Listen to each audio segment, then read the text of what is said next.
বিশেষ খবর, সংশোধিত নাগরিকত্ব আইন ফিরিয়ে নেওয়ার কোনো সম্ভাবনা নেই বলে কেন্দ্রীয় স্বরাষ্ট্রমন্ত্রী স্পষ্ট জানিয়ে দিয়েছেন। তথ্য ও সম্প্রচার মন্ত্রক আপত্তিকর এবং অশালীন বিষয়বস্তুর জন্য 18টি ওটিটি প্ল্যাটফর্ম বন্ধ করে দিয়েছে। প্রধানমন্ত্রী আজ স্বনিধি প্রকল্পে 1 লক্ষ পথবিক্রেতার মধ্যে ঋণ বন্টন করবেন। রেশন দুর্নীতির তদন্তে ইডি আজ সন্দেশখালীর ধামাখালীতে শেখ শাহজাহান ঘনিষ্ঠ একাধিক ব্যক্তির বাড়িতে তল্লাশি চালাচ্ছে। মুম্বাইয়ে নির্মীয়মান বহুতল ভবন থেকে পড়ে বনগাঁর 3 শ্রমিকের মৃত্যু হয়েছে। আসছি বিস্তারিত খবরে। সংশোধিত নাগরিকত্ব আইন ফিরিয়ে নেওয়ার কোনো সম্ভাবনা নেই বলে কেন্দ্রীয় স্বরাষ্ট্রমন্ত্রী অমিত শাহ স্পষ্ট জানিয়ে দিয়েছেন। সংবাদ সংস্থা ANI এর সঙ্গে এক একান্ত সাক্ষাৎকারে তিনি বলেছেন, ভারতীয় নাগরিকত্ব দেবার ব্যাপারে সার্বভৌম সিদ্ধান্তের সঙ্গে তারা কোনো আপোষ করবেন না।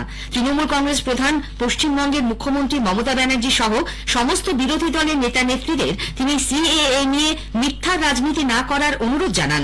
মমতা ব্যানার্জি শরণার্থী ও অনুপ্রবেশকারীর মধ্যে তফাৎ বোঝেন না বলেও মন্তব্য করেন স্বরাষ্ট্রমন্ত্রী। অন্যদিকে গতকালও CAA নিয়ে কেন্দ্রের বিরুদ্ধে বৈষম্যের রাজনীতি করার অভিযোগ করেন মুখ্যমন্ত্রী। তার দাবি, CAA এর সঙ্গে NRC যুক্ত, তিনি এ রাজ্যে তা কখনোই হতে দেবেন না। তথ্য ও সম্প্রচার মন্ত্রক আপত্তিকর এবং অশালীন বিষয়বস্তুর জন্য 18টি ওটিটি প্ল্যাটফর্ম বন্ধ করে দিয়েছে। 19টি ওয়েবসাইট, 10টি অ্যাপ এবং ওটিটি প্ল্যাটফর্মগুলির 57টি সোশ্যাল মিডিয়া হ্যান্ডেলও ব্লক করা হয়েছে। সৃজনশীলতার নামে আপত্তিকর, অশালীন ও অবমাননাকর ভাষা এবং বিষয়বস্তু দেখানোর বিরুদ্ধে ওটিটি প্ল্যাটফর্মগুলিকে বারবার সতর্ক করার পরেও তারা সেই সাবধানবাণী অমান্য করায় এই সিদ্ধান্ত নেওয়া হল বলে তথ্য ও সম্প্রচার মন্ত্রী অনুরাগ সিং ঠাকুর জানিয়েছেন। প্রধানমন্ত্রী নরেন্দ্র মোদী আজ নতুন দিল্লির জওহরলাল নেহরু স্টেডিয়ামে PM স্বনিধি প্রকল্পের সুবিধা প্রাপকদের উদ্দেশ্যে ভাষণ দেবেন। দিল্লির 5000 সহ মোট 1 লক্ষ পথ বিক্রেতাকে এই প্রকল্পের আওতায় ঋণ বন্টন করবেন তিনি। দিল্লি মেট্রোর 4র্থ পর্যায়ের অন্তর্গত লাজপাত নগর থেকে সাকেত G ব্লক পর্যন্ত এবং ইন্দ্রলোক থেকে ইন্দ্রপ্রস্থ পর্যন্ত 20 কিলোমিটার দীর্ঘ 2টি অতিরিক্ত করিডরের শিলান্যাসও করবেন শ্রী মোদী। প্রস্তাবিত এই 2টি করিডর যোগাযোগ ব্যবস্থার উন্নতি তো করবেই, এর পাশাপাশি যানজট কমাতেও সহায়ক হবে।